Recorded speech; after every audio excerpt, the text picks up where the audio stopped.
You say affordability is a con job, as you put it. Say it. You said affordability was a con job, and you didn't want to. You said last night you didn't want to talk about affordability. I talk about it. When did I not want to talk about it? I talk about it all the time. We are much better than Biden and all of them.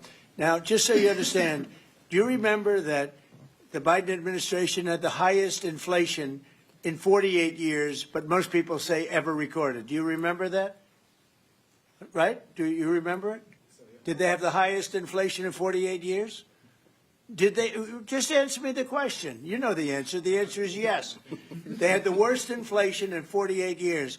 We have almost no inflation. We're down now to 2%, and we'll be at maybe 1%. You want to always stay above 1%, actually. You want a little tiny bit of inflation. We're at a perfect number. They were at the highest level in recorded history, okay? And when you talk about affordability, that one fact. Now, let's talk about the second biggest subject after inflation, energy. We're going to be at $2 gasoline. We're going to be approximately $2 very soon. We're a little bit above $2 right now for gasoline. Now, under Biden, it was $4.50. It even hit $5, but it was $4, $3.50. We're going to be at $2 a gallon. So gasoline's much less. Energy costs are less. When you have energy and when you have gasoline less, everything else follows. It's such a big category.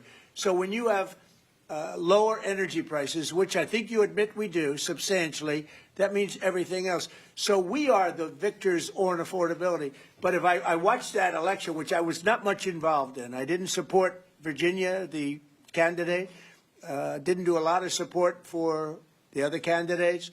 They asked me about Cuomo, and I said, well, it's a question, do you want a thug or do you want a communist? I mean, that was my response. So I wasn't involved in that stuff too much. But I will say this. If you look at affordability, which they campaigned on, they lied because they talked about, oh, prices are up. No. Prices are down under the Trump administration, and they're down substantially. Energy prices are down by 30, 35, 40%. Gasoline is way down. And the other big thing is inflation is way down. The biggest thing is inflation. The second biggest thing is energy. Energy is way down, and what's also down? Gasoline. Also, the biggest thing is inflation, and it's way down. We took over a mess, the highest inflation in recorded history. Some people would say 48 years. I'll take either one of them. But I believe it's the highest inflation in recorded history. That alone makes it impossible for them to have done a good job affordability-wise. And one other thing. When I came into office, Victor, 2 days into office, they were screaming at me about the cost of eggs. I was there for 2 days. Eggs had quadrupled. And I said, listen, I just got here. Let me check it out. And they were right. Eggs had gone up by 3-4 times. Within a period of a few months, we had eggs down to a normal cost. We did a great job on groceries and affordability. The only problem is the fake news. You people don't want to report it. And, in fact, I'd like to ask Karoline. Where's Karoline? I'd like to ask Karoline a question. Where is she? Did she? Uh-oh. She deserted us. She deserted me. Our great Karoline superstar deserted me. Anyway, she's right outside. She was going to talk about, because the fake news yesterday, they talked about that. They said, oh, I don't want to talk about affordability. The reason I don't want to talk about affordability is because everybody knows that it's far less expensive under Trump than it was under Sleepy Joe Biden. And the prices are way down. Karoline? Yes, sir. Could you discuss that question that was asked and how it was asked in such a fake, disgusting manner by the fake news? Yeah. Very unfortunate that the reporters in this room refused to address, sir, what you just said, which is that you inherited the worst inflation crisis in modern American history, and you are fixing it in 10 short months. And your entire administration has been tasked with this effort, from Treasury Department to Agriculture Department to the National Economic Council right here at the White House. They are slashing regulation. He signed the largest middle-class tax cut in 6 months. In 6 months, in record time, putting more money back into your people's pockets. So affordability is what the American people elected this president to do, and he is doing it, and you guys refuse to cover it, and you refuse to cover that the previous administration created the worst unaffordability crisis in American history. And I've been watching the TV all day saying that he doesn't want to talk about affordability. That's what he's working on every day. And That's what I'm talking about right now. But you know why they refuse to cover it? Can I get Because heard they're for fake someone? news. That's why. Go Can I ahead. get heard someone? Sure. Caroline, the Prime Minister would like you to work for him in Hungary. Please consider. Please consider. You know what? That's a very good decision you just made. Please don't leave us, Caroline. Yeah, please. You spoke to Republican senators. They do not seem interested right now in getting rid of the filibuster. That's too bad. They're making a big mistake. That's right. No, but they're coming my way. You're right. Wait a minute. The way to do it for the Republicans is to terminate the filibuster. They call it the nuclear option. This is the second form of nuclear. Very good, very good. This is a good form. This is not a bad form. I would have been in favor of that a long time ago. But you know the Democrats are going to do that. And most of you will admit the Democrats are going to do that. So why aren't we doing it? And I think only a foolish person would be against that, especially when you realize that these are crazed people. These people are absolutely crazed, Trump derangement syndrome, whatever it may be. And I am totally in favor of terminating the filibuster, and we would be back to work within 10 minutes after that vote took place, and lots of other good things would happen. And it doesn't make any sense that a Republican would not want to do that. If they're not going to do that, then it seems like you'd have to make a deal with Democrats to end the shutdown. Here's some of the things that we'd pass if we terminated the filibuster. Voter ID, no mail-in voting, no cash bail, no men and women's sports, no welfare for illegals. You could go on and on. This is 2 pages of things we'd do if you did that.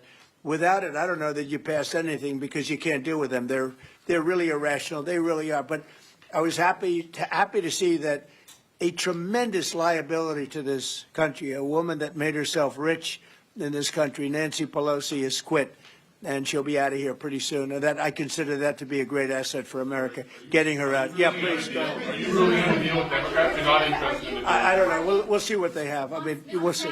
But they're very destructive for the country. NBC, fake news. I'm not taking you. Go ahead. Are you worried about it backfiring in the future on Republicans? Should they get rid of the filibuster and then down the road? Well, normally I would say, well, a little bit. But the reason that I'm not is because if they ever took over power, they'll do it. Look, Joe Manchin and Sinema are 2 people that are no longer in politics because of this issue. They were opposed to what the Democrats wanted to do. They wanted to terminate the filibuster. They were opposed to it. They're no longer in politics. They're gone. The Democrats will do this. So if the Democrats are going to do it, I'm saying Republicans should do it before they get a chance. It's very simple. And if we do it, we will never lose the midterms, and we will never lose the general election, because we will have produced so many different things for our people, for the country, that it would be impossible to lose an election. Are you worried about an AI bubble? No, I love AI. I think it's going to be very helpful. So many things are happening with it, and in addition to which, we're leading China, we're leading the world in AI. We're building massive electric plants that the companies themselves are building for their plant. I've given them the right because we need so much electricity for that. And just the word is electricity, believe it or not. Double the electricity that we currently have in the country for just the AI plants. And I've allowed those companies to rebuild and build electric plants along with their facility. We're getting approvals done in less than a month, sometimes in 2 weeks, for massive, beautiful, massive buildings. And no, I'm totally in favor of it. I think it's really going to be the wave of the future, and we're leading the world. We're leading everybody by a lot. How long do you think the shutdown will last? Mr. Orban, President, how long do you think the shutdown will last? I don't know. It's up to the Democrats. The Republicans have voted 14 times to open up the country, and the Democrats have voted 14 times to hurt the country, really. They should approve it, but they might not. That's why I like the fact that we terminate the filibuster. If we terminate the filibuster, the country will be open within 10 minutes after that termination, because we'll take a second vote, which is the opening of the country, and the Republicans will vote to open the country. That's one of the reasons, not the major reason, by the way. I think it's less important than the other things that we get. But if we terminate the filibuster, The second vote that we will take will be to open up the country. It'll take 10 minutes and the country will be open. Is there any room for bipartisanship? Because it seems like that's the main purpose of the filibuster, is to create some sort of compromise. So Well, it didn't work, obviously. So You're how do we right. That encourage was the bipartisanship? purpose of the filibuster, bipartisanship, but that didn't work. So are you saying the next 3 years in Washington there shouldn't be? Well, no, some if the filibuster is terminated, we will have the most productive 3 years in the history of our country.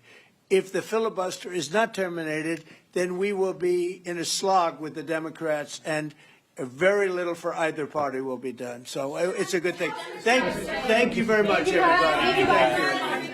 Thank you very much.